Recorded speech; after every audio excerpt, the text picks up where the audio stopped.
여러분 안녕하십니까? 주여 말씀하옵소서. 종이 듣겠나이다. 오늘 우리가 들을 창세기의 말씀은 창세기 6장 9절에서부터 22절 말씀이 되겠습니다.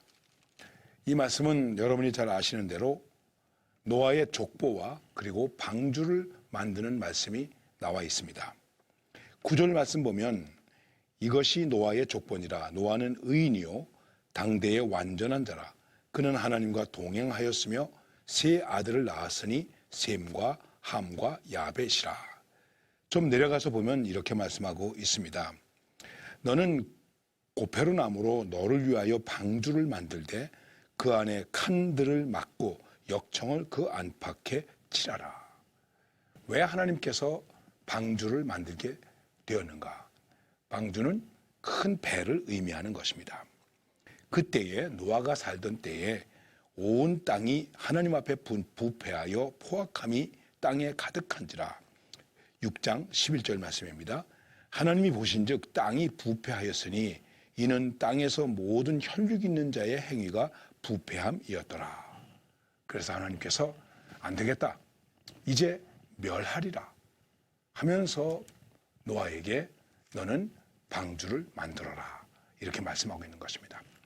방주의 크기에 대해서 성경은 이렇게 말씀하고 있습니다. 15절에서 보면 내가 만들 방주는 이러하니 그 길이는 300규빗, 너비는 50규빗, 높이는 30규빗이라 이렇게 말씀하고 있습니다. 여러분 성경을 읽다가 보면 규빗이라고 하는 말이 자주 나오는데 1규빗은 그 당시에 이렇게 계산했습니다. 이 팔꿈치에서 손가락 끝에 여기까지의 길이를 1규빗이라고 했습니다. 그러니까는 팔이 긴 사람은 이 규빗이 길겠죠. 또 팔이 짧은 사람은 이 규빗이 좀 짧겠죠. 평균적으로 1규빗을 대개 45cm, 조금 크게 잡으면 45cm에서 50cm 정도로 얘기하고 있습니다. 일반적으로 대개 45m 이렇게 말할 수 있는 것입니다. 그러니까는 300규빗이라고 하면은 3, 40이 120m에다가 130m가 넘죠. 누가 이렇게 말합니다. 노아의 방주의 이 평면적 크기는 축구장보다도 더 컸다. 그렇게 말씀하고 있고 너비는 50규빗이다 말씀하고 있습니다. 그럼 이것도 역시 22m 정도 되는 것입니다. 높이는 30규빗, 그러면 약 13m, 한 14m 이렇게 되겠죠. 1층은 3m로 계산하면은 한 4층, 조금 높게 잡으면 한 5층 정도 되는 것이 아닐까 이렇게 얘기할 수 있습니다. 이 배 안에는 용종률이 약 14,000톤 정도를 실을 수 있었다 이렇게 성경은 말씀하고 있습니다. 그런데 오늘 여러분과 제가 생각해야 할 이 말씀의 의미는 배가 얼마나 크냐 작으냐, 얼마나 실을 수 있느냐 없느냐, 이것이 문제가 아니고 이 노아의 방주가 우리에게 어떤 것과 같은 것인가 하는 것입니다. 이것을 아주 간단하게 말씀드린다면 모세의 갈대상자와 같은 것입니다. 갈대상자와 그리고 방주는 떼배, 이름이 같습니다. 방주의 이름이나 갈대상자나 이름이 같은 것입니다. 어쨌든 목적은 무엇입니까? 구원하기 위한 것입니다.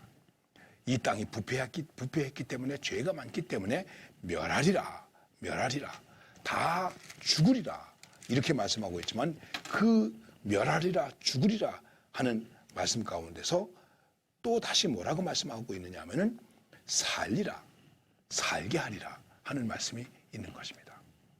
하나님의 심판 가운데도 언제나 하나님의 생명의 역사는 함께하고 있는 것입니다. 아들을 낳으면 다 날강에 던져라. 그런데 거기 아무 힘도 없는 갈대상자가 나일강을 따라서 흘러가고 있습니다. 이게 어떻게 될까 생각할 수 있겠죠. 여러분, 우리가 여기서 생각할 수 있는 것은 무엇이겠습니까? 방주는 단지 떠 있을 수 있는 것이지, 흘러갈 수 있는 것이지, 물 위에 떠 있을 수 있는 것이지, 방주 자체가 능력이 있는 것은 아닙니다. 그리고 이 방주 자체가 능력이 있는 것은 무엇입니까? 방주에는 생명을 보호할 수 있다 하는 것입니다. 그리고 그 안에 있는 사람이 홍수 기간 동안 평안할 수 있다. 이렇게 얘기할 수 있는 것입니다. 즉 인간이 보호받고 평안할 수 있는 환경이 보장되어 있는 것이다. 바로 이것을 우리는 뭐라고 얘기하겠습니까? 교회죠. 오늘의 교회는 여러 가지로 허물이 많은 것 같지만 그래도 이 교회에는 사람들을 보호하고 위로하고 그 생명이 생명으로 누릴 수 있는 그러한 아름다운 환경이 되는 곳이 바로 교회라고 하는 것, 우리들이 이것을 깊이 생각해야 됩니다. 그리고 방주에 물이 스며들지 못하게 역청이 칠해져 있습니다. 만일 물이 스며들면 어떻게 되겠습니까? 소용이 없는 거죠. 배는 물 위에 뜹니다. 그러나 배 안에 물이 들어오면 배는 가라앉습니다. 이게 들어오지 못하게 해야 됩니다. 들어오지 못하게 우리를 구원하는 구원의 능력이 있습니다. 보호막이 있습니다. 그게 뭘까요? 바로 십자가의 보혈입니다. 주님의 속죄의 능력. 방주는 속죄의 능력이 있어야 됩니다. 그래서 부정한 짐승이나 깨끗한 짐승이나 같이 들어오는 것입니다. 노아가 당대의 의인이었다 이렇게 말하고 있지만은 뭐가 그렇게 훌륭했겠습니까? 하나님의 용서, 속죄의 능력으로 구원을 받는다 하는 것을 말하는 것입니다. 그러면서도 이제 배에는 방주에는 창이 있고 층이 있습니다. 다시 말하면 세상과 소통해야 된다는 것입니다. 이걸 우리 다른 말로 말하면 이 세상과 은혜와 믿음을 소통해야 되고 영적인 교제를 나누어야 되고 중보적 책임을 해야 된다 하는 것을 우리가 이해할 수 있는 것입니다. 그리고 방주가 3층으로 구성되어 있는데 이것을 어떤 분들은 이렇게 해석합니다. 우리 성도들이 가져야 할 기본적인 신앙의 모습이다. 여러분, 우리가 가지고 있어야 할 신앙의 기본적인 문제가 무엇이겠습니까?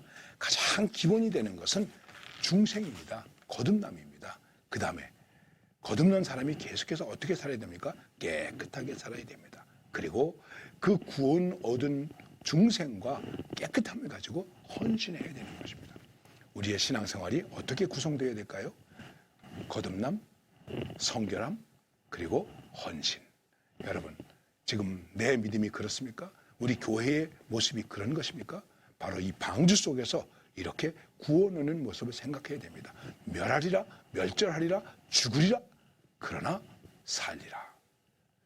이것이 바로 믿음으로 주어지는 하나님의 은혜가 되는 것입니다. 이 구원의 문은 언제나 열려져 있습니다. 여러분, 이 구원의 은혜 속에 들어와 있는 우리들이, 교회 안에 있는 우리들이 거듭남과 성결함과 그리고 헌신을 통해서 하나님의 나라와 구원의 역사를 계속해서 이루어 나갈 수 있기를 바라는 것입니다. 감사합니다.